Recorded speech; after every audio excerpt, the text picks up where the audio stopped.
Hello and welcome guys, my name is Abhi and welcome to my YouTube channel. आज की इस video में हम पढ़ेंगे इंग्लिश क्लास 12 का चैप्टर नंबर 2 लॉस्ट स्प्रिंग, जिसकी ऑथर है अनीस जंग। इस चैप्टर को दो पार्ट्स में डिवाइड किया गया है, जिसमें पहला पार्ट है some time I find a rupee in the garbage, जिसमें साहिब नाम का एक लड़का होता है जो कचरा बीनने का काम करता है। साहिब जो होता है वो अपनी फैमिली के साथ बांग्लादेश के ढाका से आया हुआ होता है। और दूसरा पार्ट है इसका I want to drive a car, जिसमें मुकेश नाम का एक छोटा सा लड़का होता है जिसकी पूरी फैमिली चूड़ियाँ बनाने का काम करती है, जो फिरोज़ाबाद में रहते हैं। और मुकेश को कुछ अलग करने की चाहत होती है, वो उसका सपना होता है कि मैं कार चलाना चाहता हूँ, और इसी बेस पर इसका नाम रखा गया है I want to drive a car. So let's get started. About the author. Anees Jung 1964 में इनका जन्म हुआ था। वॉज बॉर्न इन रौरकेला, उनका जन्म रौरकेला में हुआ था। And spent her childhood and adolescence in Hyderabad, उन्होंने अपना बचपन और एडोलसेंस यानी किशोरावस्था हैदराबाद में गुजारी। She received her education in Hyderabad and in the United States of America, उन्होंने अपनी शिक्षा हैदराबाद और यूनाइटेड स्टेट्स ऑफ अमेरिका में प्राप्त की। हर पेरेंट्स बहुत राइटर्स, और उनके माता पिता दोनों राइटर्स थे। Anees Jung began her career as a writer in India, Anees Jung ने अपना करियर राइटर के रूप में इंडिया में शुरू किया। She has been an editor and columnist for major newspaper in India and abroad, वह इंडिया में और विदेश में एक एडिटर भी रही हैं और पत्रकार भी रही हैं फॉर मेजर न्यूज़पेपर, एक प्रमुख न्यूज़पेपर में। And has authored several books, और उन्होंने कई किताबें भी लिखी हैं। The following is an excerpt from her book titled lost spring, जो आज हम इस चैप्टर को पढ़ रहे हैं वो भी उनकी एक बुक का ही हिस्सा है, जिसका नाम है lost spring stories of stolen childhood. Here she analyses the grinding poverty and traditions, इस चैप्टर में वो एनालाइज करती हैं, विश्लेषण करती हैं ग्राइंडिंग पोवर्टी का, यानी कि दुखदायी गरीबी का, एंड ट्रेडिशंस यानी परंपराओं का। Which condemn these children to a life of exploitation, जो निंदा करती हैं इन बच्चों की सोशल की लाइफ का। इस चैप्टर को दो पार्ट्स में डिवाइड किया गया है। पहला है some time I find a rupee in the garbage, दूसरा है I want to drive a car. पहला हम पढ़ रहे हैं। Some time I find a rupee in the garbage, why do you do this, तुम ऐसा क्यों करते हो। आई आस्क साहेब, मैं साहेब से पूछती हूँ, या ऑथर साहेब से पूछती हैं। I encounter every morning scrounging for gold in the garbage dumps of my neighbourhood, whom I encounter, जिससे मैं रोज़ सुबह मिलती हूँ, एवरी मॉर्निंग रोज़ सुबह, scrounging for gold in the garbage dumps, scrounging यानी खोजते हुए, फॉर गोल्ड, गोल्ड यानी कीमती वस्तुएं या कीमती चीज़ें, इन the garbage of my neighbourhood, मेरे पड़ोस में गार्बेज डम्प्स में यानी कचरे के ढेर में उसे गोल्ड ढूंढते हुए या कीमती चीज़ों को ढूंढते हुए मैं रोज़ देखती हूँ। Saheb left his home long ago, Saheb ने अपना घर काफ़ी समय पहले छोड़ दिया था। Said amidst the green fields of Dhaka, जो ढाका के ग्रीन फील्ड्स में यानी ढाका के हरे भरे क्षेत्रों में स्थित था। ढाका बांग्लादेश की कैपिटल है। His home is not even a distant memory, उसका घर अब एक डिस्टेंट मेमोरी भी नहीं रहा, यानी एक याद भी नहीं रहा। देयर वॉज मैनी स्टॉर्म्स, वहाँ कई तूफान आए, आंधी तूफान आए। That swept away their fields and homes, जिनसे उसके घर और उसके खेत सारे बह गए। हिज मदर टेल्स हिम, ऐसा उसकी माँ उसे बताती है। दैट्स वाई दे लेफ्ट, इसलिए उन्होंने वहाँ से छोड़ दिया या वहाँ से आ गए। Looking for gold in the big city where he now lives, और अब वे बिग सिटीज़ में यानी बड़े शहरों में गोल्ड ढूंढते हैं, यानी कि कीमती चीज़ें ढूंढते हैं, जहाँ वे अब रहते हैं। I have nothing else to do, मेरे पास कुछ भी करने को नहीं है। ही मटर्स, वह धीरे से कहता है। लुकिंग अवे, इधर उधर देखते हुए। गो टू स्कूल आई से ग्लाइवली, मैं प्यार से उससे बोलती हूँ। Realising immediately how hollow the advice must sound, और मुझे तुरंत ये रियलाइज़ होता है, महसूस होता है कि ये प्रॉमिस कितनी होलो है या कितनी खोखली है, झूठी है।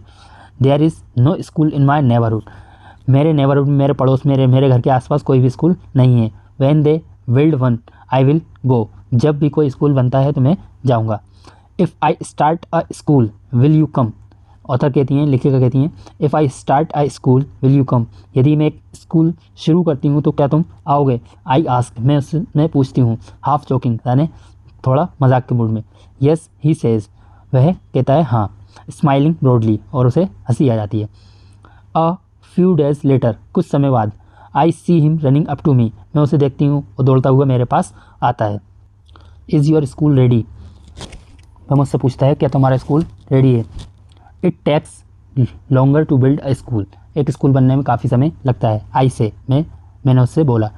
Embraced eight having made a promise that was not mean, और मुझे बहुत शर्मिंदगी हुई एक झूठी प्रॉमिस करने पर जिसका कोई मतलब नहीं था। But promises like mine abound in every corner of his bleak world, लेकिन मेरी प्रॉमिस की तरह कई प्रोमिसेस हैं, अबाउंड यानी कई प्रोमिसेस हैं in every corner of his bleak world, उसके अंधकार भरे जीवन में या अंधकार भरी दुनिया में। After months of knowing him, कई महीनों उसे जानने के बाद, I ask him his name, मैं उससे उसका नाम पूछती हूँ। साहेब ए आलम, ही अनाउंसेस, वह बताता है Saheb e Alam. He does not know the what it means, उसे यह भी नहीं पता होता कि इसका क्या मीन्स होता है, इसका क्या अर्थ होता है। If he new it's meaning, यदि वह इसका मीनिंग जानता, लॉर्ड ऑफ द यूनिवर्स यानी सृष्टि का भगवान, he would have a hard time believing it, उसे मुश्किल से ही इस पर विश्वास होता। Unaware of what his name represents, इससे वह अनअवेयर था यानी कि इसका उसे पता नहीं था कि उसका नाम क्या प्रदर्शित करता है। He roams the streets with his friends, वह स्ट्रीट्स में यानी गलियों में घूमता है उसके दोस्तों के साथ। An army of barefoot boys, एक बेयरफुट बॉयज़ की यानी नंगे पैर वाले लड़कों का group. Who appear like the morning birds, जो सुबह के पक्षी की तरह अपेयर होते हैं यानी देखते हैं। And disappear at the noon, और दोपहर में गायब हो जाते हैं। ओवर द मंथ्स, कई महीनों के बाद, I have come to recognise each of them, मैं उन्हें सभी को जानने लगी, पहचानने लगी।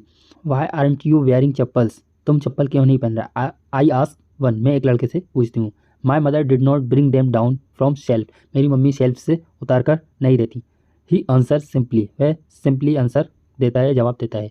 Even if she did he will throw them off adds another, एक दूसरा लड़का बोलता है इवन इफ शी डिड, यदि वे उतार कर भी दें, he will throw them off, वह ये उन्हें फेंक देगा। Who is wearing shoes that do not match, जो शूज़ पहने हुए था, जो लड़का बोलता है वो शूज़ पहने हुआ था जो आपस में मैच नहीं करते। When I comment on it, जब मैं उन पर कमेंट करती हूँ। ही सफल्स हिज फीट, वह अपने पैर पीछे खिसका लेता है। सेज नथिंग, और कुछ भी नहीं बोलता। I want shoes says a third boy who has never, मुझे शूज़ चाहिए। सेज अ थर्ड बॉय, एक तीसरा लड़का बोलता है। Who has never on a pair all his life, जिसने कभी उसके जीवन में जूते नहीं पहने। Travelling across the country, I have seen children walking barefoot, मैंने देश में कई जगह सफ़र किया है। I have seen children walking barefoot, मैंने कई जगह देखा है बच्चे नंगे पैर घूमते हैं। In cities on village roads, cities में यानी शहरों में और गांव के सड़कों पर। It is not lack of money but a tradition to stay barefoot, ये पैसों की कमी के कारण नहीं है, but a tradition to stay barefoot, बल्कि एक परंपरा है बेयरफुट रहने की, नंगे पैर रहने की। इज़ वन एक्सप्लेनेशन, ऐसा कहा जाता है। आई wonder if this is only an excuse, मुझे आश्चर्य होता है कि ये एक एक्सक्यूज़ है यानी कि एक बहाना है। To explain away perpetual state of poverty, यानी एक गरीबी की स्थायी स्थिति को बताने का। I remember a story a man from Udipi once told me, मुझे एक स्टोरी याद आती है जो एक व्यक्ति ने मुझे बताई थी, जो यूडीपी का था, जो व्यक्ति यूडीपी का था। As a young boy he would go to school past an old temple, एक लड़का था जो स्कूल जाता था मंदिर के पीछे, पुराने मंदिर के पीछे उसका स्कूल था। Where his father was a priest, जहाँ उसके पापा प्रीस्ट थे यानी पुजारी थे। He would stop briefly at the temple, वह थोड़ी देर के लिए मंदिर में रुकता है। And pray for a pair of shoes, और शूज़ के जोड़े के लिए प्रार्थना करता है। 30 ईयर्स लेटर, 30 साल बाद, आई विजिटेड हिज टाउन, मैं उसके गाँव घूमने जाती हूँ। And the temple which was now drawn in an air of desolation, और उस वो मंदिर जो अब वीराने की हवा में डूब चुका है। इन द बैकयार्ड, बैकयार्ड में यानी खाली जगह में, where lived the new priest, जहाँ नया पुजारी अब रहता था। There were red and white plastic chairs, वहाँ पर कुछ लाल और सफ़ेद कलर की प्लास्टिक की कुर्सियाँ रखी हुई थी। अ young boy dressed in a grey uniform, एक यंग बॉय जो ग्रे कलर की यूनिफॉर्म पहना हुआ था। वेयरिंग सॉक्स एंड शूज़, और सॉक्स यानी मोजे और जूते पहना हुआ था। Arrived painting and through his bag on a folding bed, वो हाँपते हुए आता है, पेंटिंग यानी हाँपते हुए आता है। थ्रू हिज बैग, अपना बैग फेंकता है। ऑन अ फोल्डिंग बेड, एक फोल्ड होने वाले बेड पर। Looking at the boy I remember the prayer another boy had made to the goddess, उस लड़के की तरफ देखकर मुझे याद आती है the prayer another boy had made, एक प्रेयर यानी एक प्रार्थना जो दूसरे लड़के ने की थी, टू द गॉडेस यानी देवी से। When he had finally got a pair of shoes, जब उसे फाइनली वो शूज़ मिल जाते हैं। Let me never lose them, ये मैं कभी ना कहूँ, ऐसी वो प्रेयर करता है। The goddess had granted his prayer, जैसे कि गॉडेस ने, देवी जी ने उसकी प्रेयर, उसकी प्रार्थना सुन ली हो। Young boys like the son of the priest now war shoes, young boys यानी युवा लड़के, like the son of priest, पुजारी के लड़के की तरह, नाउ वॉर शूज़, अब शूज़ पहने हुए थे। But many others like the rag pickers in my neighbourhood remain shoelace. लेकिन अब भी कुछ लड़के जो मेरे पड़ोस के रैग पिकर्स की तरह हैं वो अभी भी शूजलेस हैं, यानी बिना जूतों के हैं। My acquaintance with the barefoot rag pickers यानी नंगे पैर वाले जो कचरा उठाने वाले लड़के थे, उनके साथ मेरे जान पहचान के लोग लीड्स मी टू सीमापुरी, मुझे सीमापुरी लेकर आ गए। A place on the periphery of Delhi, एक जगह है दिल्ली की पेरीफेरी पर, पेरीफेरी यानी दिल्ली के बॉर्डर पर या सीमा पर, yet miles away from it, Delhi की सीमा पर है लेकिन फिर भी इससे मीलों दूर है। मेटाफरिकली यानी वास्तव में दूर नहीं लेकिन दूर बताया गया उसे। Those who live here are squatters, जो लोग यहाँ पर रहते हैं वो स्क्वेटर्स हैं। स्क्वेटर्स यानी अतिक्रमणकारी हैं। हु केम फ्रॉम बांग्लादेश, जो बांग्लादेश से आए हैं। बैक इन 1971, 1971 में आए थे। Saheb's family is among them, Saheb की फैमिली भी उन्हीं में से एक है। Seemapuri was then a wilderness, Seemapuri उस समय वाइल्डरनेस थी यानी एक जंगल था। इट स्टिल इज़, अभी भी ये जंगल है। But it is no longer empty, लेकिन अब ये खाली नहीं है। In structures of mud with roofs of tin and tarpaulin, यानी मिट्टी के घर जिन पर छत होती है टीन की यानी चादरों की या तिरपाल की। डिवॉइड ऑफ सीवेज, यहाँ पर सीवेज की यानी कि मल की व्यवस्था नहीं है, टॉयलेट की व्यवस्था नहीं है, ड्रेनेज यानी नालियों की व्यवस्था नहीं है, रनिंग वाटर की व्यवस्था नहीं है। लिव 10,000 रैग पिकर्स, वहाँ पर 10,000 रैग पिकर्स रहते हैं यानी कचरा उठाने वाले रहते हैं। They have lived here for more than 30 years without an identity, वे यहाँ पर 30 साल से भी ज़्यादा से रह रहे हैं बिना कोई पहचान के। Without permits but with ration cards, बिना कोई परमिट के लेकिन उनके पास राशन कार्ड्स हैं। That get their names on voters list, जिससे उनका नाम वोटर लिस्ट में जुड़ गया है। And enable them to buy grains, जिससे वे अनाज खरीद सकते हैं। Food is more important for survival than an identity, उनका कहना है कि फूड आइडेंटिटी से यानी पहचान से ज़्यादा भोजन ज़रूरी है। If at the end of the day we can feed our families, यदि दिन के अंत में हम अपनी फैमिलीज़ को खाना खिला सकते हैं। And go to bed without an aching stomach, बिना एकिंग स्टमक के यानी पेट में बिना दर्द के यदि हम बेड पर जा सकते हैं यानी सोने जा सकते हैं। We would rather live here, हम यहीं रहना पसंद करेंगे। Than in the fields that gave us no grain, उस फील्ड से यानी उन खेतों से यहीं रहना पसंद करेंगे जिनसे हमें खाना तक नहीं मिलता यानी फसल तक नहीं मिलती। से अ ग्रुप ऑफ वुमेन, एक वुमेन का एक ग्रुप कहता है, महिलाओं का एक ग्रुप कहता है। इन टेटर्ड साड़ीज, जो फटी हुई साड़ियों में हैं। When I asked them why they left their beautiful land of green fields and rivers, जब मैं उनसे पूछती हूँ कि उन्होंने अपने सुंदर घरों को, सुंदर भूमि को क्यों छोड़ दिया, ग्रीन फील्ड्स यानी हरे भरे खेतों को और नदियों वाले घरों को क्यों छोड़ दिया। Wherever they find food, जहाँ भी उन्हें खाना मिलता है। दे पिच देयर टेंट्स, वे अपने टेंट्स लगा लेते हैं, अपने तंबू लगा लेते हैं। देट बिकम ट्रांजिट होम्स, और वे उनके अस्थायी घर बन जाते हैं। Children grow up in them, बच्चे वहीं पर बड़े होते हैं। बिकमिंग पार्टनर्स इन सर्वाइवल, और सर्वाइवल में उनके पार्टनर बनते हैं, जीवन यापन में उनके पार्टनर बनते हैं। And survival in Seemapuri means rag picking, और सीमापुरी में सर्वाइवल यानी जीवन यापन का मतलब ही होता है रैग पिकिंग यानी कचरा चुगना या कचरा उठाना। Through the years it has acquired proportions of a fine art, कई सालों से ये एक फाइन आर्ट का एक हिस्सा बन गया है यानी एक कला का एक हिस्सा, अंश बन गया है। Garbage to them is gold, garbage यानी कचरा उनके लिए गोल्ड है या सोना है। It is their daily bread, ये उनकी रोजी रोटी है। A roof over their heads, उनके सर पर ये छत होती है। Even if it is a leaking roof, भले ही ये एक लीकिंग रूफ हो यानी इसमें से भले ही पानी टपक रहा हो। But for a child it is even more, लेकिन एक बच्चे के लिए ये फिर भी बहुत ज़्यादा ज़रूरी होती है। आई sometime find a rupee even a 10 rupee note, Sahib says, मुझे कभी कभी 1 रुपये मिलता है और कभी कभी 10 रुपये का नोट भी मिल जाता है, साहिब कहता है। हिज आइज़ लाइटिंग अप, उसकी आंखें चमकने लगती हैं, जैसे भी ऐसा कहता है तो उसकी आंखों में एक चमक दिखती है।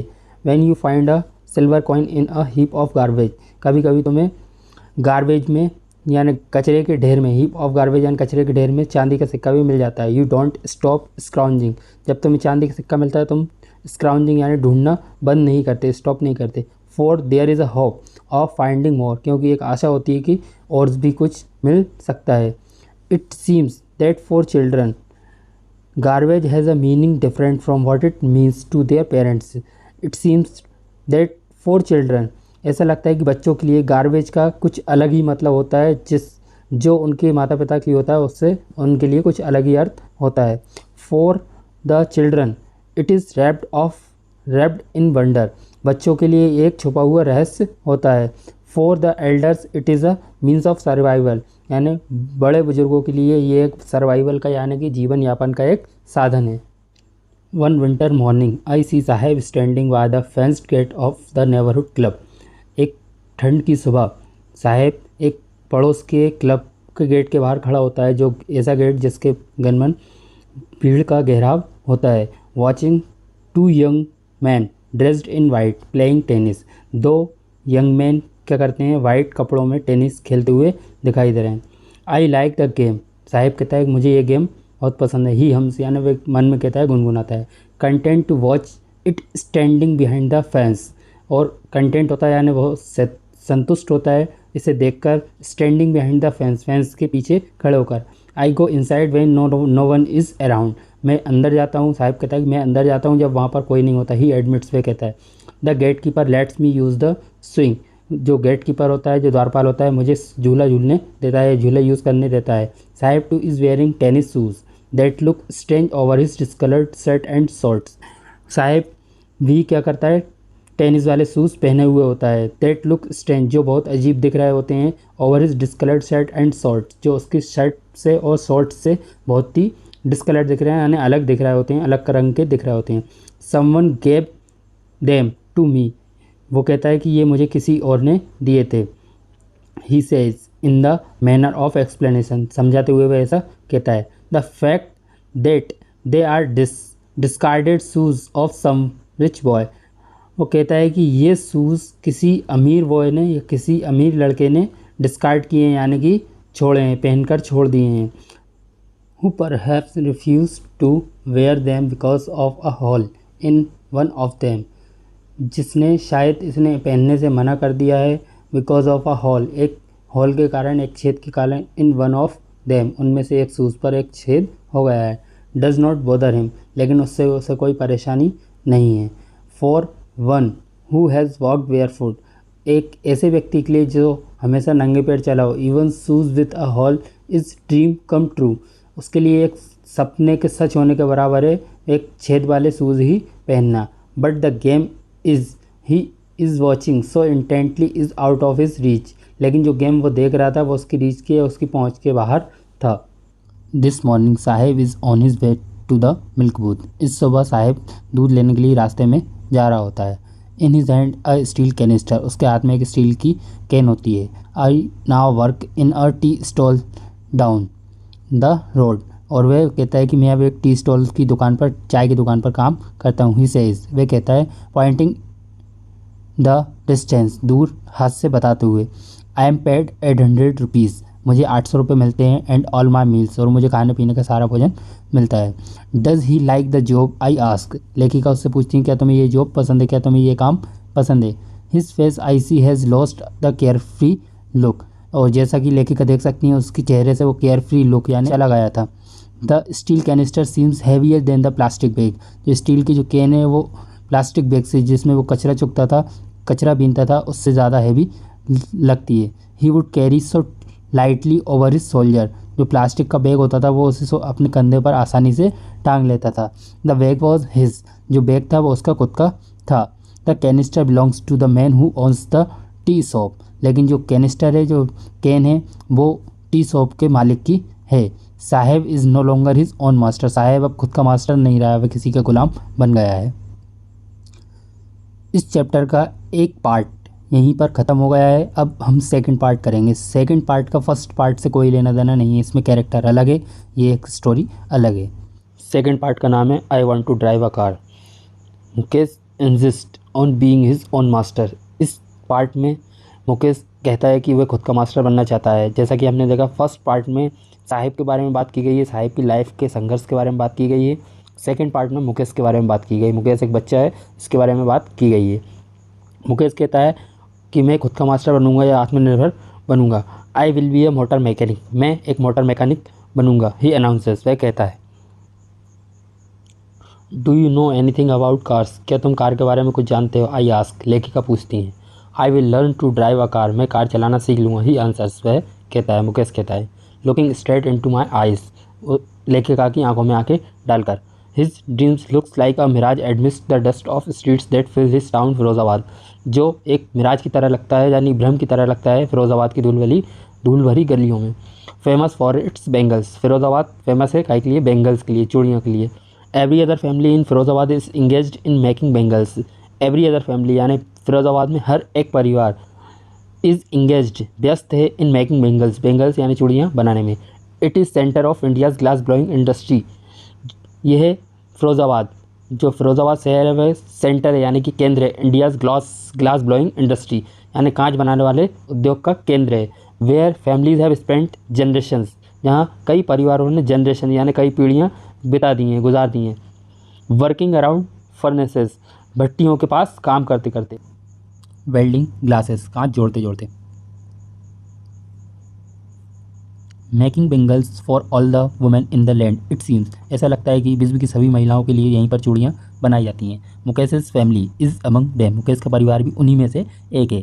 None of them know that it is illegal for children like him to work in the glass furnaces with high temperatures, उनमें से कोई भी ये नहीं जानता कि ये बच्चों के लिए कानूनी अपराध है या गैर कानूनी है, लाइक हिम यानी उस जैसे बच्चों के लिए work in the glass furnaces, कांच बनाने वाली भट्टियों पर काम करना, विद हाई टेम्परेचर्स यानी अधिक तापमान में, इन डिंगी सेल्स, अंधकार वाली सेल्स में, सेल्स यानी अंधकार वाले कमरों में, विदाउट एयर एंड लाइट, बिना हवा और लाइट के, that the law if enforce, यदि कानून लागू कर दिया जाए, could get him and all those 20,000 children out of the hot furnaces, उसे और उस जैसे 20,000 बच्चों को गर्म भट्टियों के बाहर निकाला जा सकता है, गर्म भट्टियों पर काम करने से आज़ाद किया जा सकता है। Where they slog their daylight hours, जहाँ वे अपने दिन के ज़्यादातर घंटे या अपने दिन का ज़्यादातर समय बिताते हैं। Often losing the brightness of their eyes, ऐसे में ज़्यादा अक्सर वे अपनी आंखों की चमक खो देते हैं। Mukesh eyes beam as he volunteer to take me home, Mukesh की आंखों में चमक आ जाती है जब वो मुझसे घर चलने को बोलता है।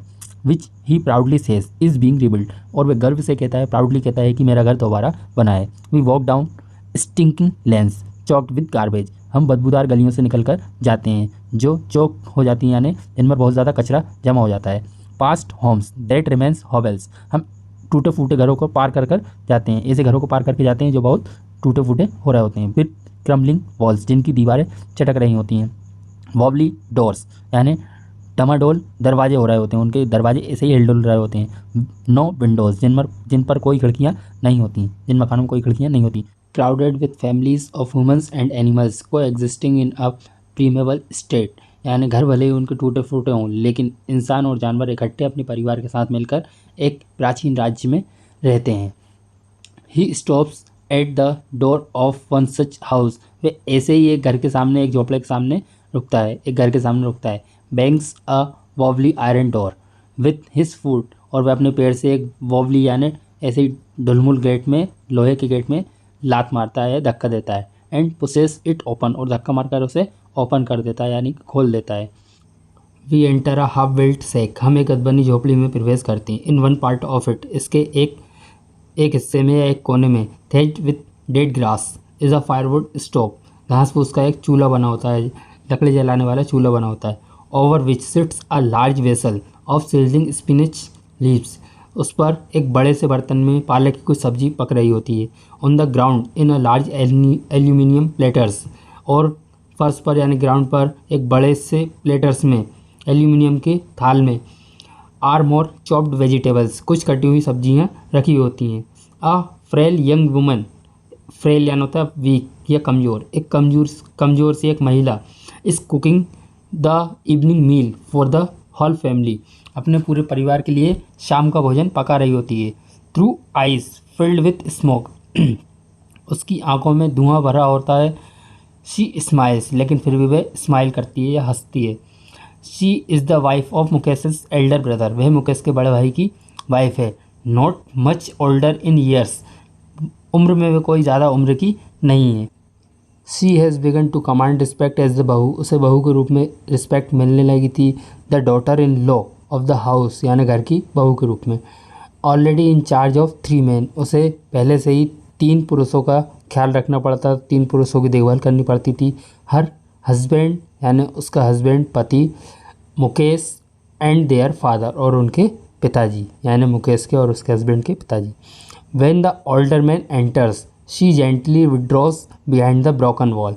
जब ओल्डर मैन यानी मुकेश के पिताजी एंटर करते हैं या प्रवेश करते हैं घर में, she gently withdraws behind the broken wall, वे धीरे से टूटी हुई दीवार के पीछे छुप जाती है। And brings her veil closer to her face, और वह अपना घूंघट डाल लेती है। एज कस्टम डिमांड्स, जैसा कि कस्टम होता है या रिवाज होता है। Daughters in law must veil their faces before male elders. जो डॉटर्स इन लॉ होती हैं यानी जो बहुएं होती हैं, उन्हें घूंघट डालना होता है अपने से बड़े पुरुषों के आगे। In this case the elder is an impoverished bangle maker. इस केस में यानी इस जगह पर जो एल्डर है यानी जो बुजुर्ग है वह इम्पॉवरिस्ड यानी एक गरीब बेंगल मेकर है, चूड़ी बनाने वाला व्यक्ति है। Despite long years of hard work, कई सालों के कठिन परिश्रम के बावजूद। फर्स्ट एज अ टेलर, पहले एक टेलर के रूप में, देन अ बेंगल मेकर और उसके बाद एक बेंगल मेकर के रूप में यानी चूड़ी बनाने वाले के रूप में। He has failed to renovate a house, वे अपना घर बनाने में असक्षम रहा। And send his 2 sons to school, और अपने 2 सन्स को यानी अपने 2 बेटों को स्कूल भेजने में भी असक्षम रहा। All he has managed to do is teach them what he knows. जो भी उसने अभी तक मैनेज किया है, जो भी उसने अब तक किया है, वो ये है कि जो भी उसे आता था, what he knows the art of making bangles, जो भी उसे आता है यानी उसे क्या आता है, चूड़ियाँ बनाना आता है, तो वो उसने अपने बच्चों को सिखाया। इट इज़ हिज करम हिज डेस्टिनी, ये इसका करम है, इसकी डेस्टिनी है, डेस्टिनी यानी इसका नसीब है। Says Mukesh grandmother, Mukesh की ग्रैंड मदर कहती हैं। Who has watched her own husband go blind with the dust of polishing the glass of bangles, जिन्होंने अपने खुद के हस्बैंड को देखा है अंधे होते हुए जो ग्लास को पॉलिश करने वाला जो पॉलिश होता है उसके डस्ट से यानी उसकी धूल से। Can a God given lineage ever be broken, क्या एक गॉड गिवन यानी भगवान के द्वारा दी गई वंशावली को तोड़ा जा सकता है। सी इम्प्लाइज, वे कहती है, मुकेश की ग्रैंड मदर कहती हैं। Born in the caste of bangles makers, यानी बेंगल मेकर्स की यानी चूड़ी बनाने वालों के यहाँ पैदा होकर, दे हैव सीन नथिंग, उन्होंने और कुछ भी नहीं देखा, बट बेंगल्स, केवल बेंगल्स यानी चूड़ियाँ ही देखी हैं। In the house, in the yard, in every other house, यानी घर में, आंगन में और हर दूसरे घर में। एवरी अदर यार्ड, हर दूसरे आंगन में। Every street in Firozabad, Firozabad की हर गली में। Spirals of bangles, sunny gold, paddy green, royal blue, pink, purple, every colour born out of the 7 colours of the rainbow, यानी रेनबो के इंद्रधनुष के सभी 7 कलर्स की चूड़ियों के गोले। लाई इन माउंट्स, ढेरों में पड़े हुए होते हैं। इन अनकैम्प्ड यार्ड्स, आंगन में अस्त व्यस्त पड़े हुए होते हैं। Are piled on 4 wheel handcarts, यानी पाइल्ड यानी लदे हुए होते हैं, 4 व्हील हैंड क्राफ्ट्स यानी ठेले पर। पुश्ड बाय यंग मैन, एक यंग मैन के द्वारा उसे पुश किया जाता है यानी धकेला जाता है। Along the narrow lanes of the shanty town, यानी गरीबों की बस्ती में उसे ले जाया जाता है। एंड इन डार्क हटमेंट्स, यानी अंधकार भरी झोपड़ी में। Next to lines of flames of flickering oil lamps sit boys and girls, यानी चिमनियों की टिमटिमाती हुई चिमनियों के आगे कुछ लड़के और लड़कियां बैठी होती हैं। With their fathers and mothers, उनके पेरेंट्स के साथ, माता पिता के साथ। Welding pieces of coloured glass into circles of bangles, यानी चूड़ियों के गोलों में रंग बिरंगे कांच जोड़ रहे होते हैं। Their eyes are more adjusted to the dark than to the light outside, और उनकी आंखें बाहर के उजाले से डार्क में यानी अंधेरे में ज़्यादा एडजस्टेड होती हैं। That is why they often end up losing their eyesight before they become adults, और इसी कारण वे अपनी आंखों की रोशनी खो देती हैं जिससे पहले कि वो एडल्ट हों या वयस्क हों। Savita young girl in a drab pink dress, Savita एक युवा लड़की है जो एक भद्दी सी यानी फेड पिंक कलर की ड्रेस में होती है।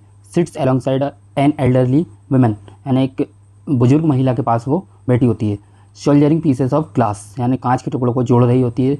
As her hands move mechanically like the tongs of a machine, और उसके हाथ एक मशीन के चिमटे की तरह बहुत तेज़ी से चल रहे होते हैं। I wonder if she knows the sensitivity of the bangles, मुझे आश्चर्य होता है कि वह इस बेंगल्स की पवित्रता को जानती भी है या नहीं। सी हेल्प्स मेक, जो वो बना रही है, जो चूड़ियाँ वो बना रही है।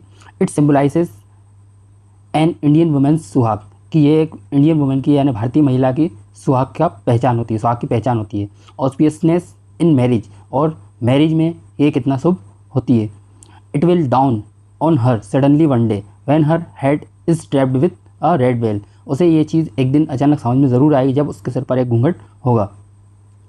हर hands dyed red with henna, जब उसके हाथों में लाल मेहंदी लगाई जाएगी, and red bangles rolled on to her wrist, और उसकी कलाई पर लाल कलर की चूड़ियाँ पहनाई जाएंगी।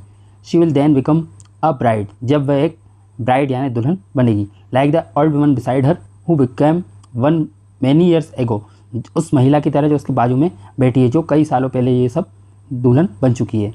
She still has bangles on her wrist, वह अभी भी उसके हाथ में चूड़ियाँ पहनी हुई है। But no light in her eyes, लेकिन उसकी आंखों की रोशनी वो खो चुकी है। एक वक्त शेर भर खाना भी नहीं खाया, ऐसा वो एल्डरली वुमन बोलती है, वो बुजुर्ग महिला बोलती है। She said in a voice drained of joy, यानी उसकी आवाज़ में कोई खुशी नहीं दिखती। She has not enjoyed even one full meal in her entire lifetime, उसने अपने पूरे जीवन काल में एक बार भी भरपेट खाना तक नहीं खाया। That's what she has ripped, ये सब वह है जो उसने पाया या जो उसने किया। Her husband an old man with a flowing beard, उसका हस्बैंड एक ओल्ड मैन यानी बुजुर्ग व्यक्ति जिसकी बड़ी बड़ी दाढ़ी हो रही है। सेज, वह कहता है I know nothing except bangles, मुझे बेंगल्स के अलावा, चूड़ियों के अलावा कुछ भी नहीं आता।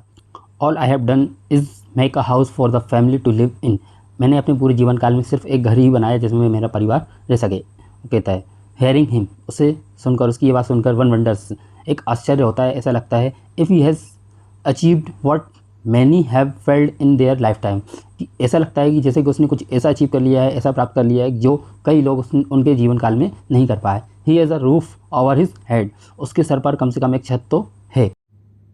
The cry of not having money to do anything except carry on the business of making bangles, यानी जो उनकी क्राई होती है, चीखें होती हैं कि हमारे पास पैसे नहीं हैं, हम अपने चूड़ियों को, व्यवसाय को आगे बढ़ाने के अलावा और कुछ भी नहीं कर सकते। Not even enough to eat, हमारे पास खाने तक के पैसे नहीं है। रिंग्स एंड एवरी होम, यानी हर घर में ये चीखें या आवाज़ें सुनाई दी जाती हैं।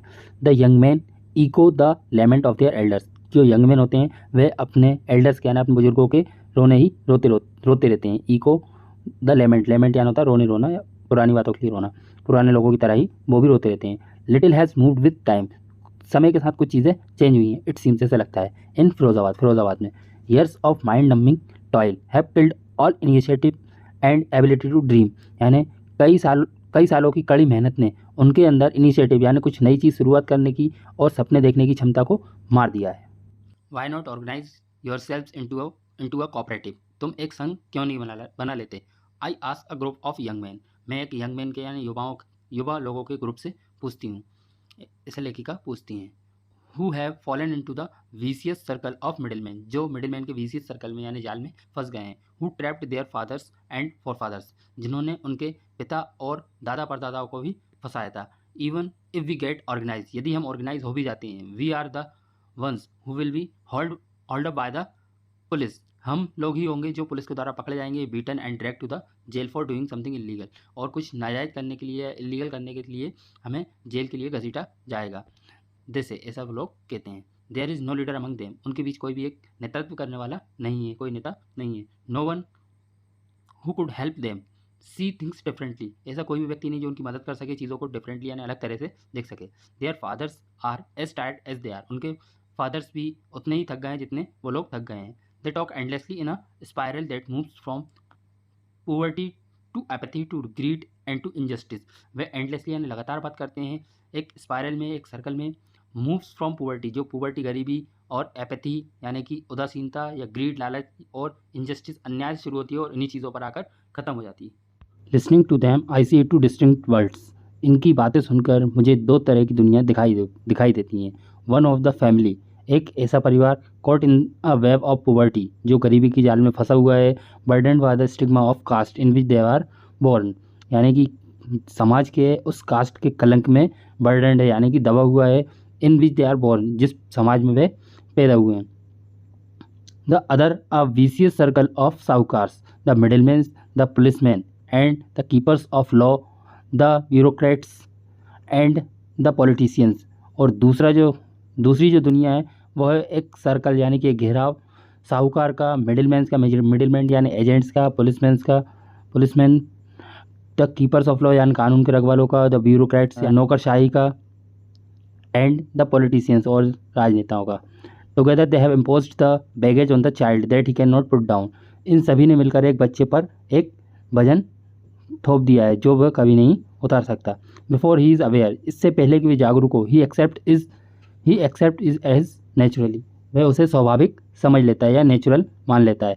एज हिज फादर, उसके पिताजी की तरह। To do anything else would mean to dare, जो कुछ भी इससे अलग करना वो क्या एक डेयर कहलाएगी। And daring is not part of his growing up, और उसकी वृद्धि का हिस्सा नहीं है। क्या नहीं है? डेयर यानी कोई चीज़ चुनौती करना।